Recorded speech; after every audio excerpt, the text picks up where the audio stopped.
What's going on, guys? My name's Wes. Welcome to the channel. If you're new, I have a degree in biochemistry, former patent lawyer, and what I do on my channel is I use my scientific and my legal expertise to give an objective and somewhat different perspective when I review fitness, health and wellness, tech products, supplements, and whatever it may be. I tried my best to stay in my lane, so when people DM me about nutrition or workout plans, I just tell you, hey, I have no idea what I'm talking about. Go check out these other people that I follow.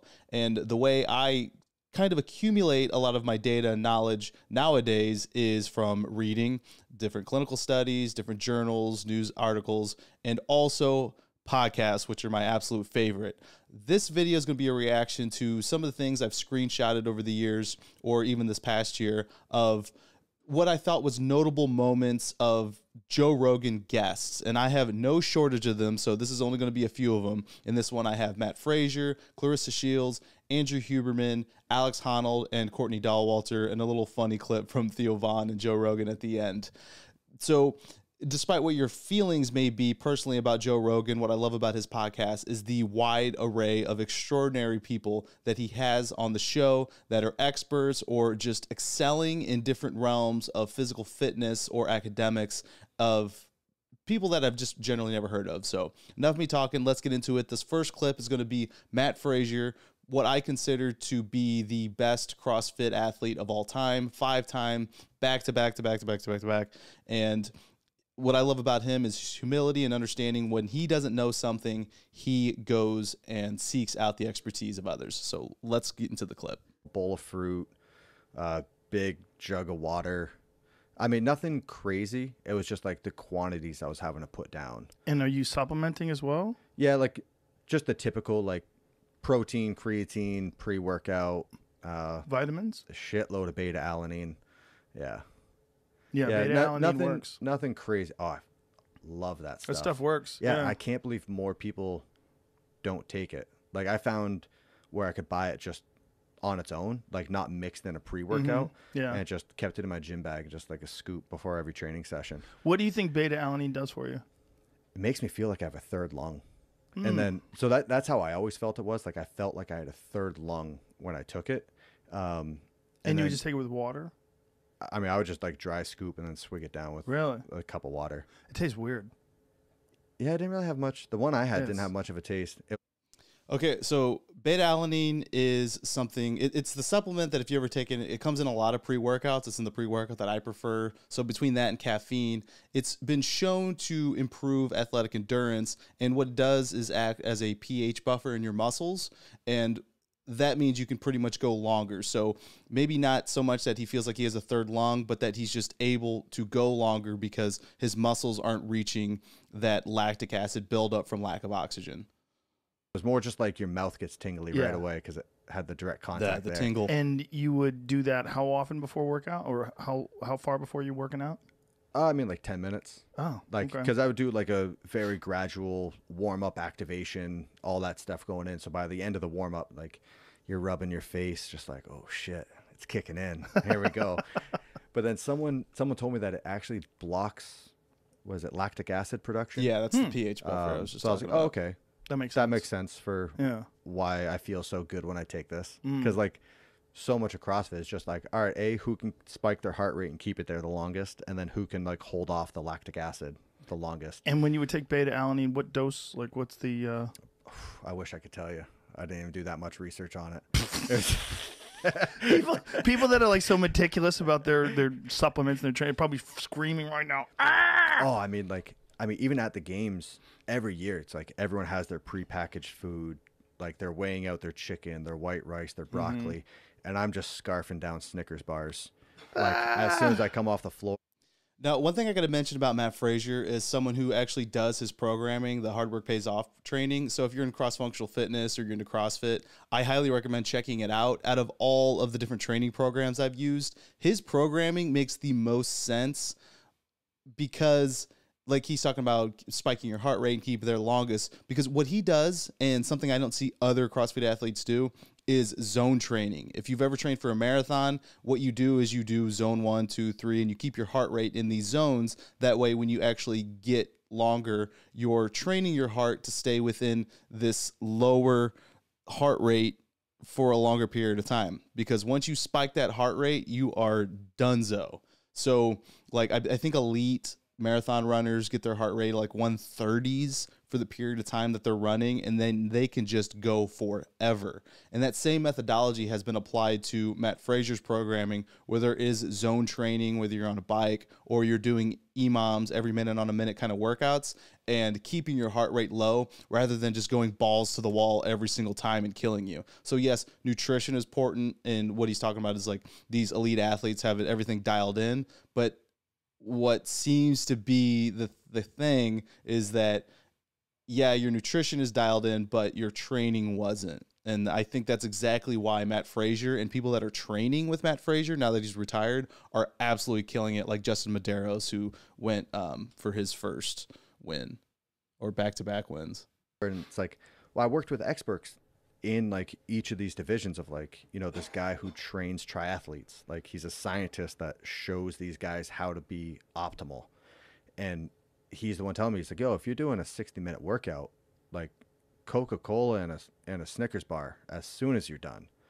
Isn't that crazy? I was like, oh, okay. So I can never eat a Snickers again. I've eaten so many over my career for the last like 3-4 years. Floyd Mayweather was always drinking Coke or Pepsi after he he's trained. taking sugar. And people are like, this is crazy. He's ruining his body. And I'm like, no.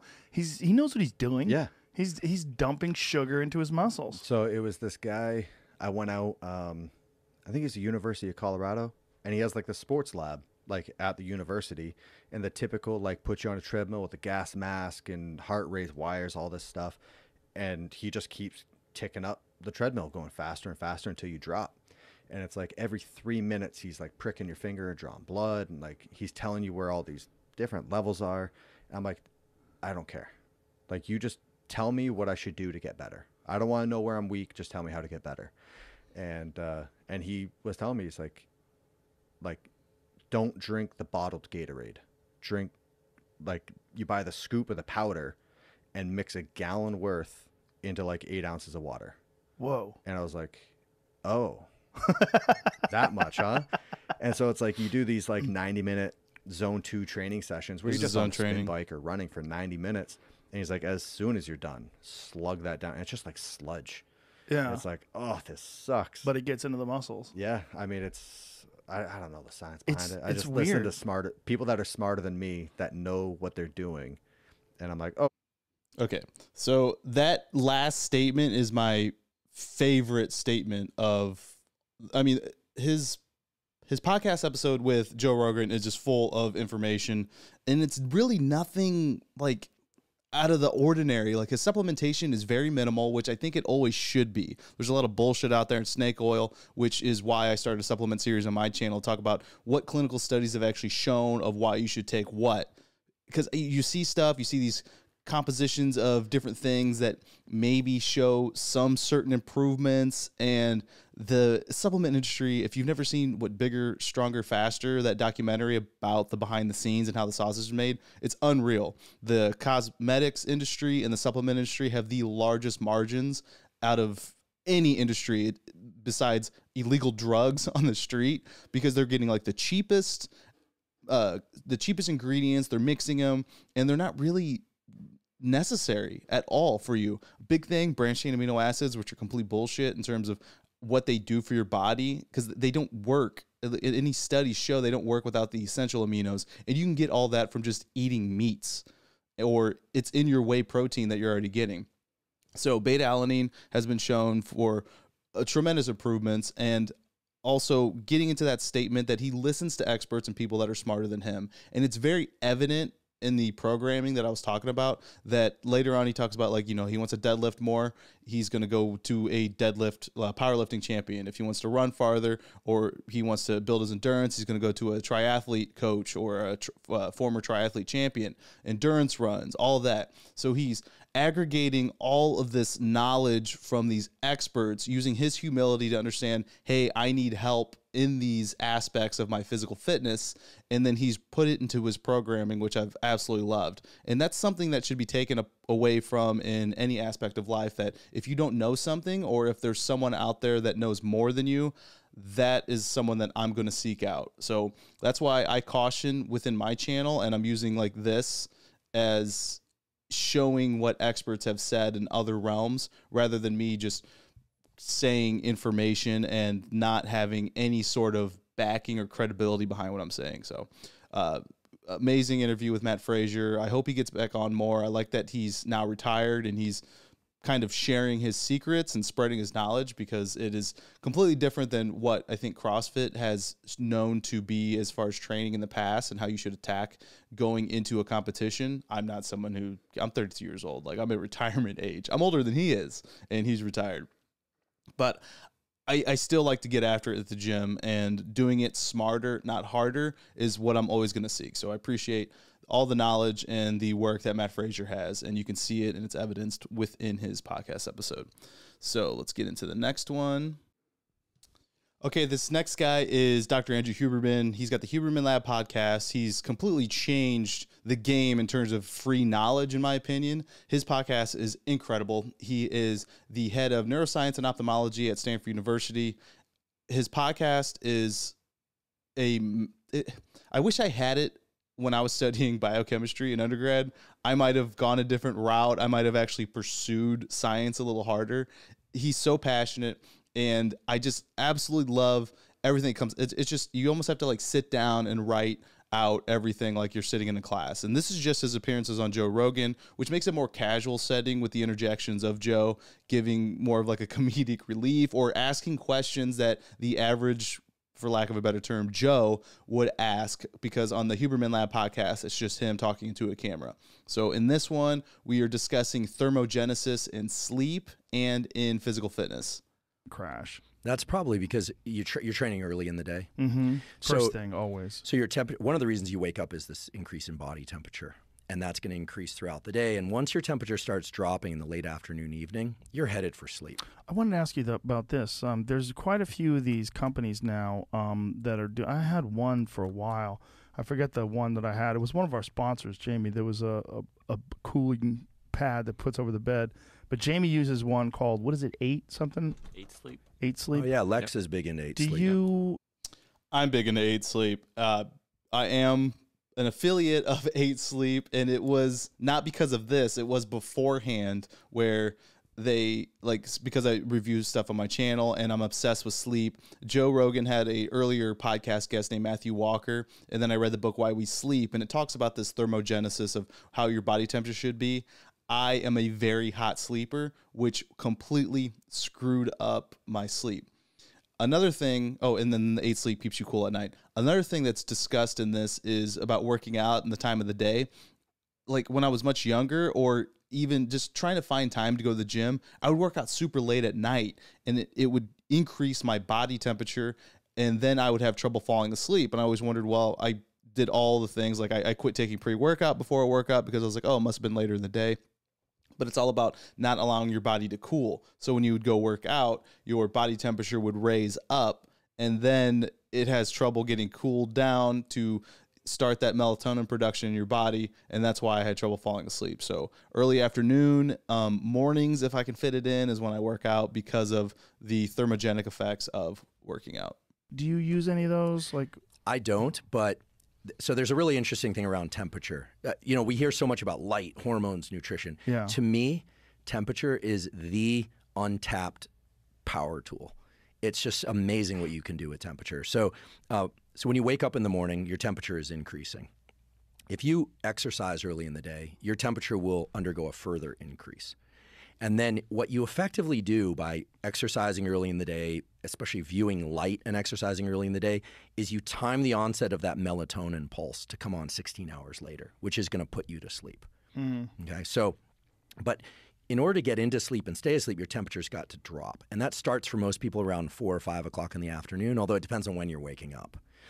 As that temperature drops, it's going to be much easier to get into sleep. So there are a couple ways to accelerate that transition. One is to get into a sauna, which sounds counterproductive, or take a hot bath or a hot shower. Warm bath effect. But when you do that, the body actively cools. And when you get out, your body is dumping heat like crazy. And then you would have that kind of almost coma-like feel where you get into sleep. that's interesting because that's something I also do. I get in the sauna almost.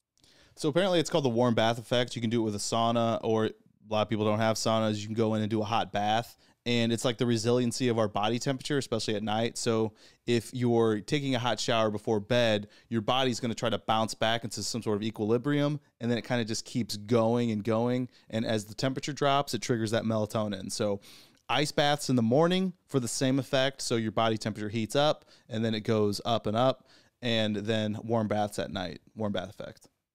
Every night. Oh, that's magic. Yeah, before I go to bed. Well, there you also get something really powerful. I know Rhonda Patrick has talked a lot about this and knows more about this than I do, but in researching some of the literature, if you do 20 minutes of sauna or so in the evening and you crank it up, you're getting up to the 200, 210 zone or 190 to 210. That has this huge effect on growth hormone release. I recorded this on my phone. 16-fold increase in growth hormone release if you do it regularly. You kind of adapt to it. And you might say, well, how does that work? Well, temperature. One of the ways to coordinate the systems of the body is by changing core body temperature. And it sounds so obvious when you hear it, but we don't often think about that. So when you wake up early in the day and you view sunlight, you're creating an increase in body temperature by the signals that go through the eye to the hypothalamus and to the systems of the body. And then that exercise in the day also sets you up for a lot of energy during the day and then a kind of a crash into sleep later that night. The other thing is they say to keep the room cool at night while you're sleeping, or if you need it, one of these 8 sleep things, or Chili Pad, I think is the other one. I don't have any relationship to either one. So I do have a relationship with 8 Sleep. The reason I like 8 Sleep over Chili Pad is their patented technology. It uses ambient temperature, it takes your body temperature, HRV, respiratory rate, and it does these auto-adjusting calculations. Like last night, I just got a new temperature recommendation for my mattress because it actually got cold in Austin. So it increased the temperature of my mattress just because the ambient temperature wasn't as warm as usual. So I asked my colleague Craig Heller at Stanford, who's a world expert in thermal regulation, temperature regulation. I said, why keep the room cold? And he said, well, that's interesting because it turns out that... Oh, sorry. I forgot to mention that. So based on studies, apparently the ideal temperature for the house as you go to bed is 67 degrees, which is pretty chilly for a lot of people. But 67, sub 70 is what I've read to be the ideal temperature. So I use my 8 Sleep, and at night I have my house cooled down to 67 if it's warmer out. And I can tell you things like my HRV improved, my time awake phases decreased, and when I go to bed, I am like a rock, and I get my full 8 hours, which I used to be someone that used to sleep 4 or 5 hours, which is pretty ridiculous and detrimental to your health. But making these adjustments, because there is really no supplementation that's been all out proven to help with sleep, actually has very adverse effects instead of helping you. Something that Dr. Andrew Huberman talks on his podcast and Matthew Walker talks about in his book and in different podcasts. Most of your heat dumping occurs through 3 locations on your body. It's called a glabrous skin. It's very interesting. It's the hairless skin, which is on the upper part of the face, the palms of the hands, and the bottoms of your feet. Now, you can dump heat through those. They're like portals where you dump heat, and you actually can pass cool and heat into the body too, but but this is a separate conversation. So you're asleep in the middle of the night, and if you start heating up, what you'll notice is you start putting a foot out or a hand out, and what you're doing is you're dumping heat in order to stay asleep. You just do this subconsciously. Whereas if the room is too hot, what are you going to do? You're going to put your hand in an ice bucket? You need to have some cooling device in the room. So this is why it's good to drop the temperature in the room at night. And these surfaces are super interesting. They have what are called AVAs, arteriovenous astomoses. It's a fascinating aspect of how we're built and how animals are built.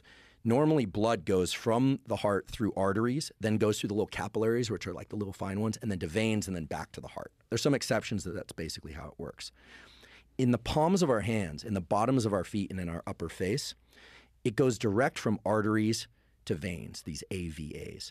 And animals and humans, it's because there's no hair follicles there. Even if you're not really hairy, you have little tiny hair follicles everywhere except these 3 locations. And we dump heat very readily from the body through them. And so this is why I was going to say, in the hot months, it's actually really hot here in Texas. If you're overheating, people will put like a cold ice bucket or blanket or something around their neck. It's terrible. It cools the blood going to the brain. The brain thinks that you're cooling off, and the hypothalamus starts to heat up the body. This is how people cook their organs. Whoa. The best way, and they do this now with firefighters, have done some work, and we're starting to do some work, Craig and I, with military and with the UFC guys, with Duncan French. We've got something planned here that's spinning up now. You want to get the palms or the bottoms of the feet into cool water. And that has the effect of cooling off the core of the body much, much faster.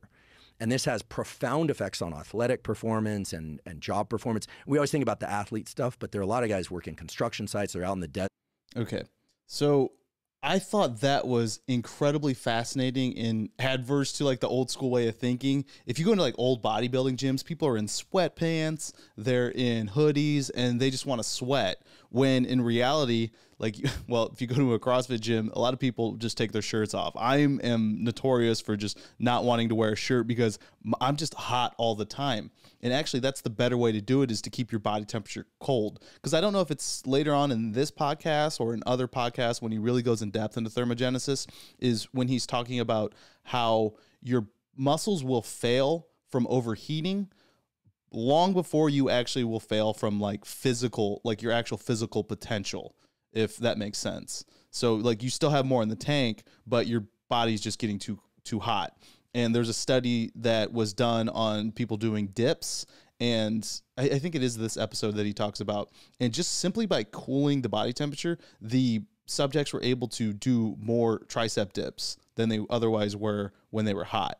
So there is science behind taking your shirt off at the gym to work out rather than getting all warmed up and trying to sweat. So if you want to gain muscle, then you want to be as cool as possible for higher and longer performance. If you just want to get rid of water weight, then you're going to want to put on hoodies and stuff. So I don't know why you would want to do that, but the thermogenesis is like unbelievable, the amount of research is done. It's just simply by cooling the hands. Just like when you're cold outside and you go up to a warm fire, and the first thing you do without even thinking is you want to put your hands up to the fire like that. Or like he said, when you're sleeping, you stick one foot out. Since I've gotten the 8 Sleep mattress, I haven't done that at all. Like, been able to keep my body all nice and cool and just sleep like an absolute rock. So Andrew Huberman, highly recommend the Huberman Lab podcast and listening to, I think, his both appearances on Joe Rogan. Okay, up next we have Claressa Shields. She's 26 years old now, and she might be the greatest female boxer ever. She's undefeated. I think she's making her transition over to MMA, and she's got a lot of knowledge. I think a lot of it comes from lack of humility in her interview, but through that lack of humility, she has gotten humility. I don't know. But a lot of the stuff that she says throughout her entire podcast episode with Joe Rogan is all about just kind of like sports specific. Like, you can't train me in the way that you train other people. And it's all about customization nowadays. Everything that I'm seeing with products is about being very specific to the user, which it should be. Education should be that way. Physical training should be that way. Nutrition. You can't just do a blanket statement. And that's the big thing that happens with clinical studies when you read them about how different things affect people. It's because we're all different sexes, genetics. We have different diets. There's just too many variables to understand to truly know how the results of a clinical study should be. So it's all about customization, and that's kind of what she gets into here. No, I think it's wise to work hard and, Yeah. push your limits. But when you talk about breaking somebody down to where they, like, when they go home, they feel like they can't walk, their body is sore, you know what I mean? Like, to Right. me, that's discouraging. And, like, when I get too sore, I don't come back to the gym and train for 2 or 3 days. It's like I'm scared to get injured. Right. I'm scared of having to pop something, hurt something. So it's like, I believe in recovering. So I'm going to work hard, but I'm also going to be smart about it. But when you break down somebody's body, like, it can be discouraging for some people. For me, I learned myself, and that's discouraging. If I had to go to the gym and punch the bag, but my legs is sore as hell, my legs got to hold me up. So it's like, I don't even want to be here. And if I go to the gym and let's say my arms are so tired, but my legs is full of energy, it's still discouraging because it's like, okay, my legs are holding up, but my punches won't go. So I like to feel good during training. I feel like that's when you get the best results. Do you think there's a fine line between pushing yourself so that your body keeps getting stronger, and so your endurance keeps increasing your capacity, but knowing when you're just working too hard and breaking things down and it's not beneficial at all, and you actually lose progress.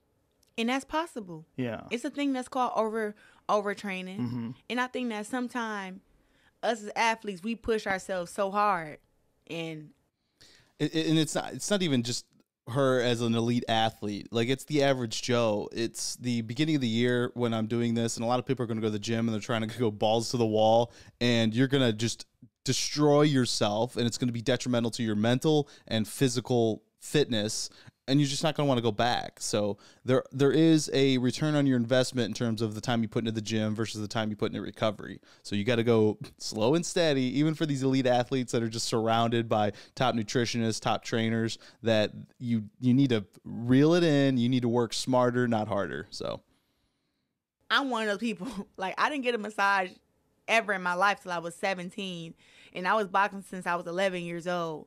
And not boxing against girls or sparring against girls.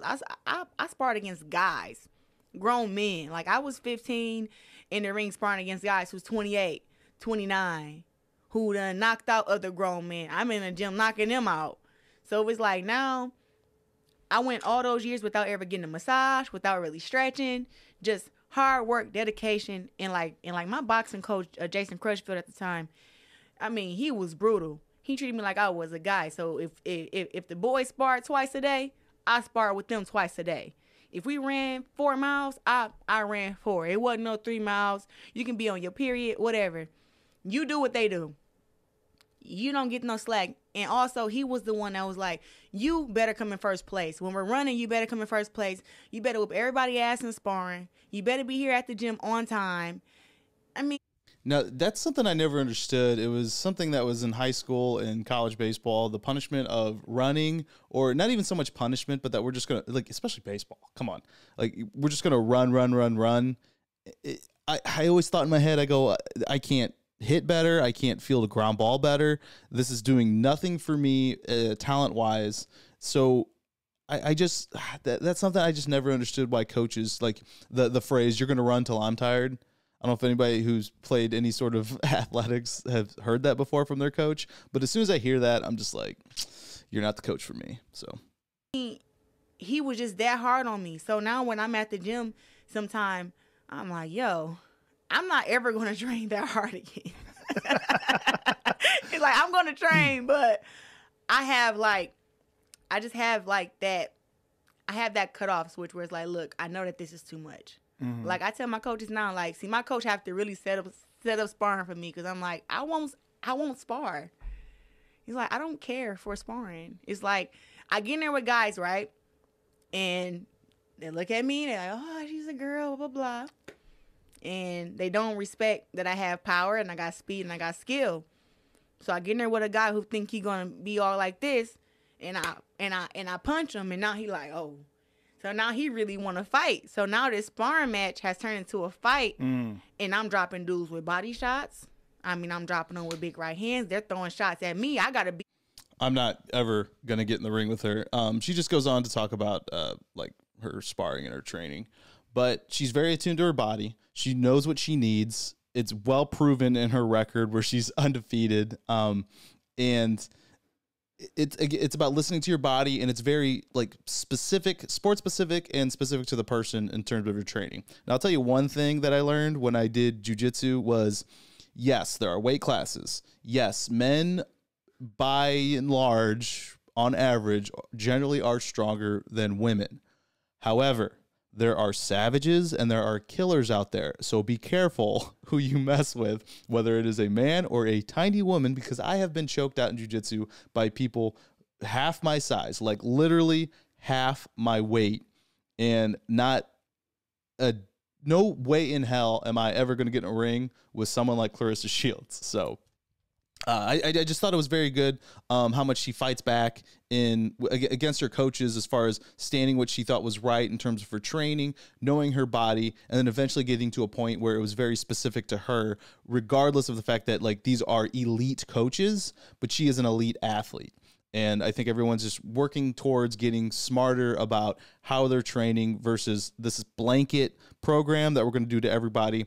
One thing that she also talks about is her time as an Olympian, 2 gold medals, 2012 and 2016 for the female boxing.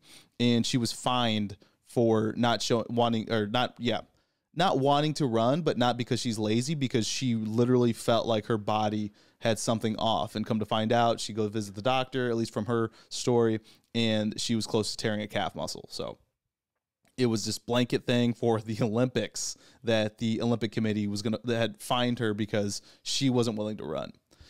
Got to be careful when you're coaching or when you're talking to anybody, like whether it's even in the education realm, like very specific. And in my videos, I try to be like, hey, understand that everybody's genetics are different. Like the reaction to how you use something like a Whoop strap or a body fat scale is going to be different for me. I'm just going to give you a perspective. I'm going to give you a technology. I'm going to give you the results, and you're able to make your own determination as long as you're educated on the information I'm giving you.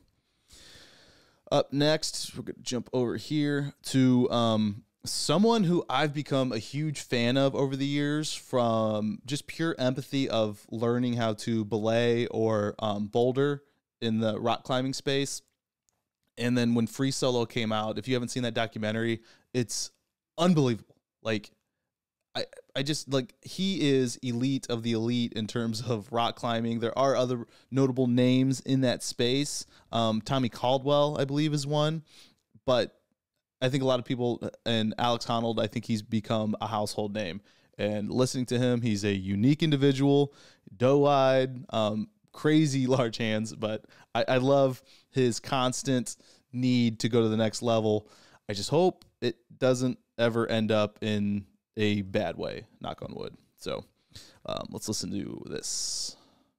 Kind of a root of anxiety is like modern life, like things trigger fight or flight that shouldn't necessarily, you know, it's like stress at work and your boss or whatever, and it like triggers that same thing. Yes. But yeah, it is true that in my life, at least, the things that trigger fight or flight are like legitimate life or death sorts of situations where it's like, oh, you know, you are about to fall off a cliff, or like, oh, you know, like the storm is coming and you're out in the middle of nowhere and you're like, I'm about to get worked. You know, it's like, like typically when I feel that kind of major anxiety, it's like for a real reason. And I mean, it is interesting. Yeah, I mean, it is appropriate that way. It's like totally it's like the correct outlet for that kind of stress. It really does completely make sense as to, and also most of the guys that I've met that do what you do, and I don't know if I've met anybody that does exactly what you do, but guys that climb a lot, they're pretty chill. Yeah, it's a pretty well, dude. I think part of that is because you get worked by nature so often that then when you're in sort of normal life, everything feels pretty relaxed because you're kind of like, oh, I'm physically comfortable, I'm fed, I'm hydrated, I'm like, you know, my body is fine. Okay, I'm nowhere near even close to Alex Honnold or anyone in like mountaineering or rock climbing, but I had developed a weird like man versus nature calming effect when I lived in Florida and I tried surfing, and you just feel the power of the waves and like, oh wow, this is unforgiving. It's undiscriminatory in terms of how you feel or how you perform out there, because nature doesn't give a shit what you look like. Another thing, mountaineering. I climbed my first mountain, Mount Hood, last April, and it is just you against the mountain. Again, non-discriminatory. If you watch 14 Peaks, Nims Dai, the guy who climbed the 14 Peaks and set the world record for doing it in a less than 6 months time span, says the same thing. Like, it is you against the mountain, against the elements, against nature, and it doesn't give a shit who you are, what you look like, your sex, anything. And it's very, very humbling. I'm not about to just get hammered by nature, you know? Yeah. Like, yeah, that's my philosophy about really difficult exercise. It's really important because it makes other things seem easy. And the stresses of regular, I think we have just like a standard base level of stress. And when you artificially impose a higher base level electively, like whether it's through climbing or other kind of exercise, whatever you're doing, it makes the rest of life seem easy. Yeah. Dude, I had earlier this year, there was a winter storm warning for Vegas. It does snow in Vegas sometimes, in the mountains especially, like get snow. There's a winter storm warning for this like storm coming through, and I'd climbed like 20 days in a row basically or something, and I wanted to use the storm day to try to hike this one section of the traverse that I'm trying to do of all these peaks. I figured I would like take advantage of a non-climbing day to do the one walking section to like figure out where the route goes. And so I went out in this crazy storm, and when I started it was like snowing a little, and I was like, and crazy wind, it's really cold. And I was trying out these new like waterproof layers just to see how, actually I wanted to try them out before the jungle to see if they'd be good jungle layers. And so I go up into the mountain. Anyway, long story short, I get completely worked. It turns out visibility is nothing. I didn't know where I was going. I get lost in the mountains. And it wound up being basically too difficult of terrain to travel through in the snow. Because I'd sort of taken it for granted, but in Red Rock on those mountains, you walk on these like exposed sandstone slabs all the time. But when you cover them in like 6 inches of snow, it's like really kind of horrifying. You can't just like walk up the slabs anymore. It's like now a total tobogganing death trap where you're going to like slide down. So I was like, anyway, so I go up quite a ways. Eventually, I just had to give up and like turn around. But I'm now 2,500 feet like up this mountainside, and then I turn around, and then it all was way more socked in. I couldn't even see my tracks anymore because everything's like filled in and visibility's nothing. And so I had like a Garmin watch on, so I kept like looking at the little track on my watch, being like, "Am I to the left or the right of the track that I came up?" Like no idea where I am. Full mountainside, keep falling down, and there's like You were falling? Yeah, but like sliding over things or tripping on rocks. It's really steep hillside with like, and you're stepping through, say 6 or 8 inches of fresh powder, but underneath it's still like loose rocks and cactuses and things like that. So it's like, the terrain it's not like a snow base or something. Right. It's like you're just stepping through it and falling over. Anyway, so I fell into cactuses a bunch of times. And so the thing is, I was totally hypothermic, completely wet, totally worked. And my hand had all these cactus thorns in it, and my other hand was too numb to like manipulate anything. So I wound up like biting the biggest thorns out, and then just left the rest of them because I just couldn't use my hands and just keep staggering down the mountain. Anyway, eventually I like made it back to the car, made it back to the house, and then I had my wife pull all the thorns out because I couldn't really use my hands. I was so worked, but I was kind of like, but that was like my rest day adventure. You know what I mean? That's like, it turned out being way more harrowing. I was hoping that it was going to go better than that, and it didn't really work out.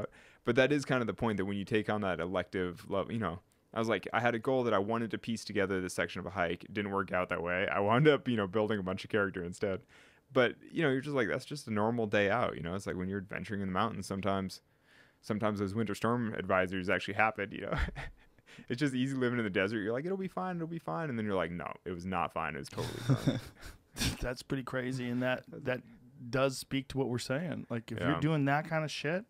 Yeah, and that's just like a normal day, Like, that's not even like the crazy, like, oh, I thought I was going to die. I was just deeply uncomfortable and like sort of on edge for, a while.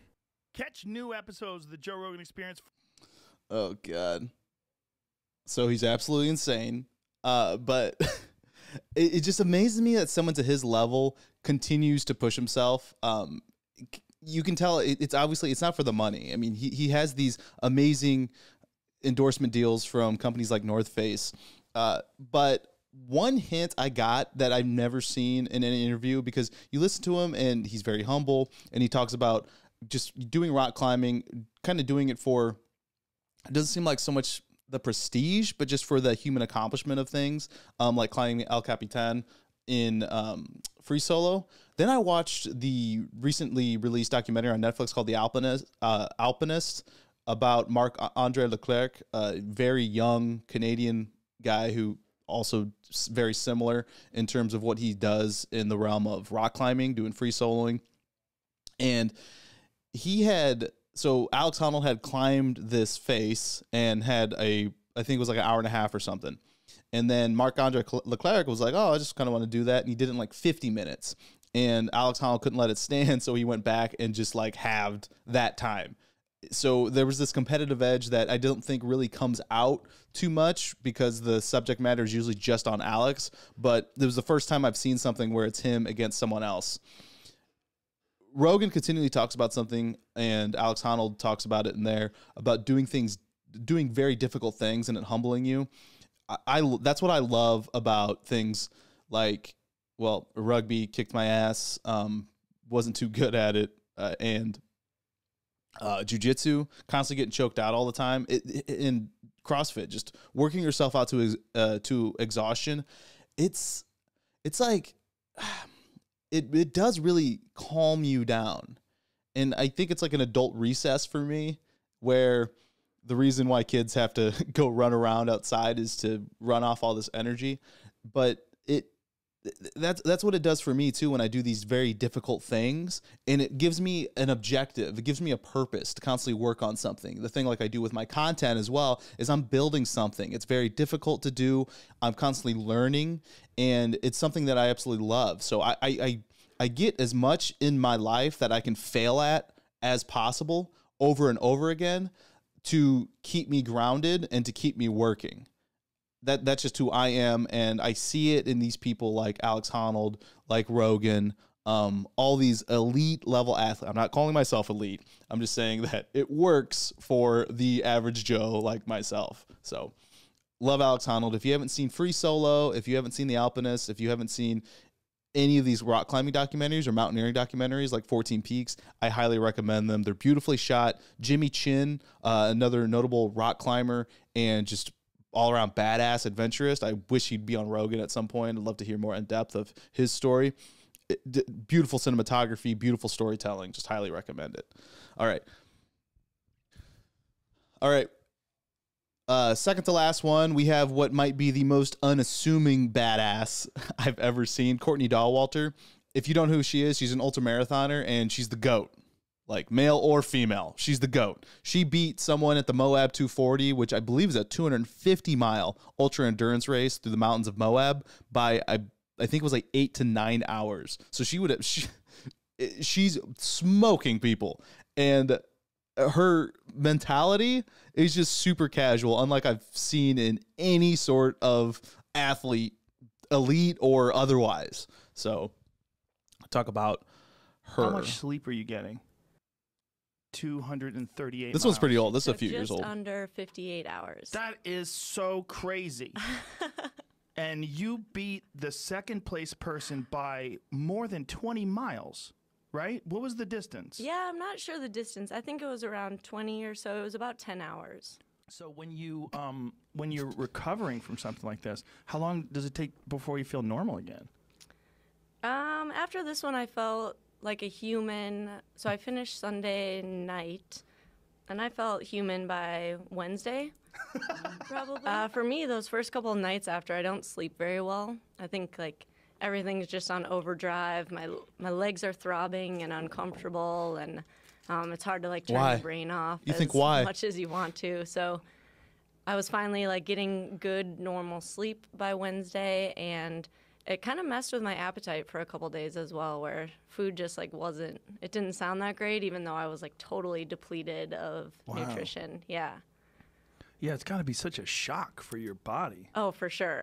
Who knows? That's probably not good for us, but. So when you're doing it for this amount of hours, how much sleep are you getting? I slept 21 minutes. Wow, that is so crazy. That was 2 separate naps. Really? Yeah. So like 10 and an 11? 20 and a 1. Really? Yeah. The 1 minute nap you Oh count? man, it was amazing. It was the best sleep I've ever had. Was it really? It really was. Why'd you get up though after a minute? So I did the 20-minute nap intentionally. I crawled in the back of our crew car. We had a sleeping bag back there, and I tried to like get some good rest after. It was like middle of the second night, and I didn't sleep very well. I was just 'cause really you're so uncomfortable and Wrecked? yeah, and I was still like pretty amped up, so I couldn't shut my brain off, even though it was like becoming pretty delirious. So then I left that aid station after laying in the car for 20 minutes, and I was on the trail with one of my good friends and pacers, and I was falling asleep as I was running, like zigzagging all over the trail. I couldn't keep my eyes open.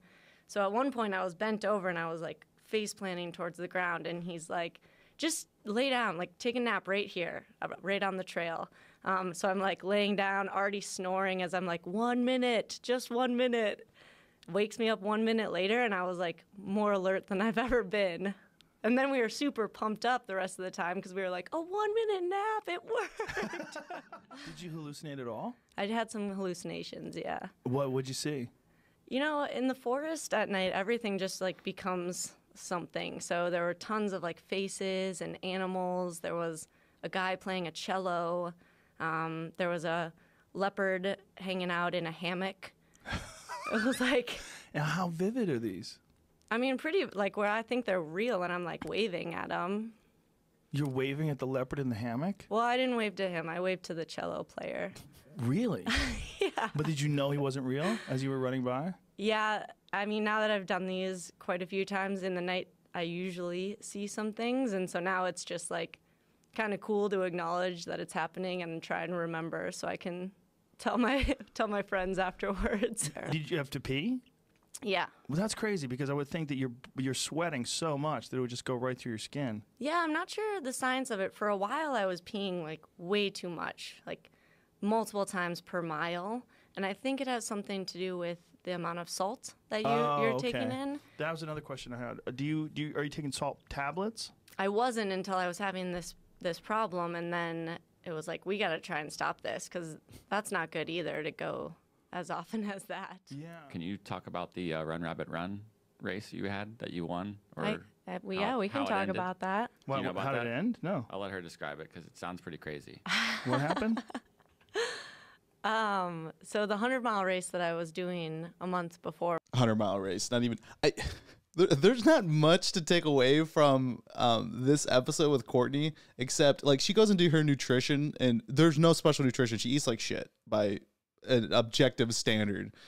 No offense to her, it just works for her, and her body burns certain things the way it needs to. And I think with her size and what she's doing, she just needs the calories.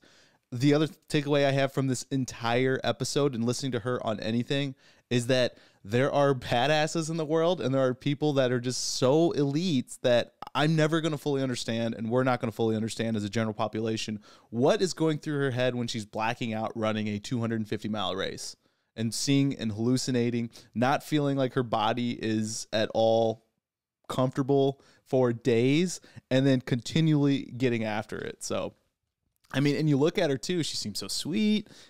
Just you would see her and you would be like, that's not a savage, but she might be the most savage of all savages. Or Moab at about, 12 miles roughly to the finish line, my vision started blurring, like in the periphery. And over the course of the next couple miles, closed in until it was pure white. I couldn't see anything. So I just like stumbled my way along roughly 10 miles of trails to get to the finish line. Pretty much, I would say like 98% blind. What? I could see my feet, like right in front of my feet, but it was just white out. So I was running and falling everywhere. It was probably hilarious if people were watching, but I hit my head also on a rock. After you're blind? Yeah, one of the times I fell. So I had blood dripping down my face, like stumbling along, totally couldn't see the trail. And you still won? Yeah, managed to finish and hold the lead. You're a savage. You should give seminars on how to be a savage. That is crazy. So what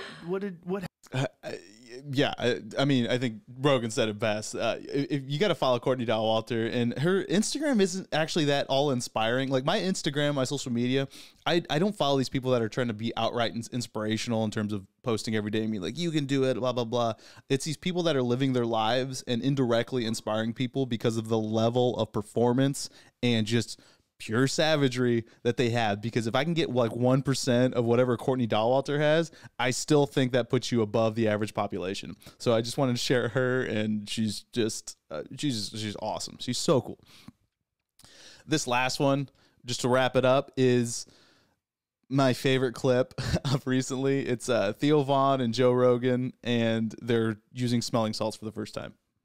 I was supposed to do this the other day, but we didn't. The candles. I had a party. Party. I had a podcast. It was kind of a party.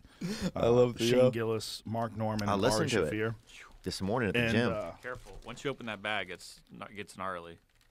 Oh Jesus! Yeah, This is smelling salts, You're not supposed to open your eyes and waft it. Don't sniff it. bro. Just that. That's why I've kept it. I took it out of my house. And that's fully sealed. Yeah. So a lot of strongmen and like these powerlifters are using smelling salts, and it just opens you up. From what I've read, the effects of it is supposed to increase oxygen flow and also help you ignore pain.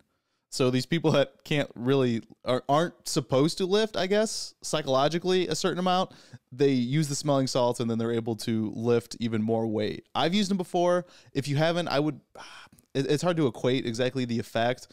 If you've ever opened up like a chlorine bucket, like I grew up with a pool, it just opens you up and just opens up the nostrils. It's crazy. No, thank you. Smelling salts. Can I try one? Well, you don't try one. It's like just open up the back. This is the idea. Okay. There's a gentleman on the podcast the other day. He's a power lifter, Rob Kearney, and Rob told us we were talking about smelling salts. The gay power lifter guy? Yeah, his world's strongest gay is his Instagram. Right. And he was telling us about God, it's fucking nasty. He was telling us about smelling salts. We're talking about smelling salts and about like it's a big deal. And he has actually a smelling salt sponsor. So Jamie went out and got some smelling salts. All right. And just open that bag. Don't even the bottle. By the way, the bottle is completely sealed. Okay. But if you just open up the bag, Theo Von's a national you'll treasure. smell how fucking rank that shit is. It also has the emblem from the Saw movies on it, which is way dicey. Get a whiff. Wow. Wow. Oh. And that's a sealed bottle. And we're live.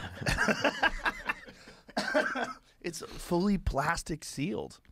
I feel like we should open it. But if we open it, is it bad to open it in this room? Nah, but we can handle some. The warning feel like says we like can handle don't smell it more than a couple times a day. So like Look, but listen, this smell, like folks, I just want you to know, we're freaking out about the smell, and the plastic is, you hear that? That's Theo taking the plastic off the bottle. So that bitch was sealed up. oh my god. Oh, I'll do a couple of these bitches. I've been through some things. Okay, get a whiff. Bro, it isn't Don't rock. spill it. Yeah, It's- you're not. You're supposed. I think you're supposed to leave it in there. I don't think you're supposed to take it out. Okay. Okay. You have to you're supposed shake it, do though, that. huh? I think you just take a whiff. Oh. They do that right before they lift. Are What? you okay? Yeah. Before they lift what, bro? Before they lift weights. You're not supposed to. Before Yeah. they lift the fucking universe? Before they lift their future? Take a gander on that with your face hitter, Daddy. Take a gander on that with that face hitter, Joe. There's something about just holding it up over here is rough. But there's something about this stuff that like when you take a whiff of it right before you lift, it's supposed to like jolt your nervous system, right? Is that the idea? I think it's so you forget about everything else except for that. I have no Take a idea. ride on that hitter. Boom! Oh my god. Oliveira goes down! Holy shit. Is that shocking? Oh my god. Oh my god, that's stunning. I would have never imagined. Take that to the fights this week. That's something you buy at a Nelly Take it to the concert. fights. in case anybody needs it. Yeah, bro, you can use to that lid. Oh Jesus. Give me that plastic bag too. Oh, that's so unnecessary. You want to try it? I'm great. No, you should take a hit. I believe you. No, it's not that this- bad. Well, It's not painful. Is it worse than that rice that painful. drink? Get a hit, Jamie. You're going to be fine. You're an adult. My friend Megan gave me this drink from Mexico. It's like turpentine. Yeah. It lights on fire. I wish you could see Jamie.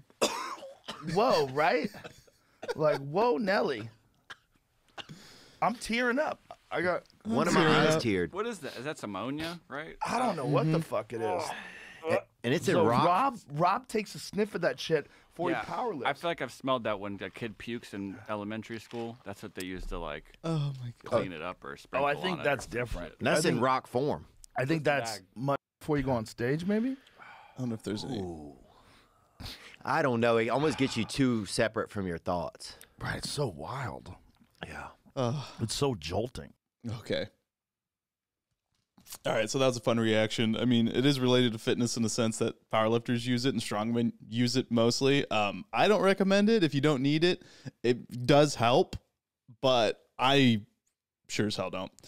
Anyway, I just wanted to share some of my favorite moments. There's no shortage of these in a variety of podcasts. I had mentioned like Andrew Huberman over before, and even Joe Rogan. There's plenty of fitness advice on here. So if you like this video, let me know in the comments if you want more of these kind of reaction videos and sharing different clips from Joe Rogan or other podcasts. Also, if you like this and you're new to the channel, hit that subscribe button, hit the notification bell. Usually, again, I do fitness and I do fitness like tech product reviews, but I also share kind of like legal knowledge, like I did one on the Uyghur Forced Labor Prevention Act. I'm going to do videos on why you should or shouldn't buy from Nike, what it means to buy from Made in America products, and so on and so forth. So everything revolves around fitness. And if you like that, just, again, hit the subscribe button, hit that notification bell, and I will see you in the next one. Thanks for watching.